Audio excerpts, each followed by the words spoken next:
ప్రకాశం జిల్లా కొమరోలు మండలంలో ఫంగల్ తుఫాను ప్రభావం ఆదివారం నుంచి పడింది. ఆదివారం ఉదయం నుండే వర్ష ప్రారంభం కాగా మధ్యాహ్నానికి మరింత అధికమైంది. సోమవారం పగలు రాత్రి ఎడతెరిపి లేకుండా ఈ రోజు మంగళవారం సాయంత్రం 4 గంటల వరకు కూడా వర్షం కురుస్తూనే ఉంది.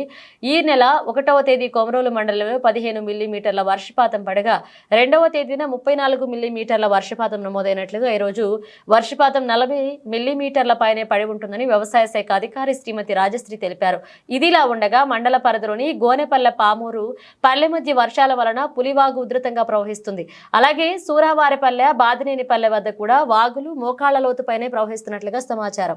ముందస్తు జాగ్రత్తగా కొమరోలు సబ్ ఇన్స్పెక్టర్ వెంకటేశ్వర్లు నాయక్ వాగుల వద్ద పోలీస్ సిబ్బందిని ఏర్పాటు చేసినట్లుగా సమాచారం. వర్షాలు విపరీతంగా పడుతున్నందున చిన్నపిల్లలు, పాఠశాలలకు వెళ్లే పిల్లలు, కళాశాలలకు వెళ్లే పిల్లలు, వృద్ధులు జాగ్రత్తగా ఉండాలని, వాగులు దాటవద్దని, మరొక 24 గంటల పాటు అప్రమత్తంగా ఉండాలని, వర్షాలు తగ్గి వాగుల వద్ద నీరు తగ్గే వరకు అప్రమత్తంగా ఉండాలని తహసీల్దార్ భాగ్యలక్ష్మి ప్రజలను కోరారు.